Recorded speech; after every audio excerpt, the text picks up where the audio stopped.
Cryptocurrency कारबार नारे 13,72,000 टंकार ठकई आउ 3 जण अभियुक्त को गिरफ कला कटक साइबर थाना पुलिस। गिरफ अभियुक्त माने विभिन्न पेमेंट बैंक रो ठिका कर्मचारी। गिरफ समस्त अभियुक्तों घर राउरकेला रे प्री एक्टिवेट सिम कार्ड जरिए माने ठकई करुथिले। पेमेंट बैंक को आसुथिबा लोकंक दस्तावेज को नकल करी प्रस्तुत करुथिले प्री एक्टिवेटेड सिम। 3टी आधार कार्ड 3टी पासबुक जबत करने सहित 39टी बैंक अकाउंट फ्रीज करिछि पुलिस। पूर्वर जड़े आईटीआई छात्र को गिरफ करिथिला पुलिस। कटकरू जड़े युवकों ठारू ठकई होइथिला टंका।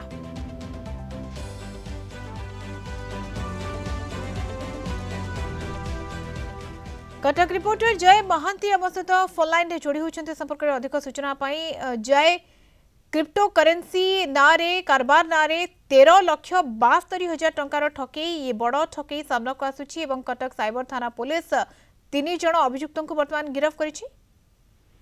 देखंतु ए जो ठकई होइछि साइबर ठकई प्रथमे ए बाबद रे गत 6 तारिख रे जते बेले पुलिस सूचना दैथिला जे जणे अभियुक्त गिरफ होइछन्ति।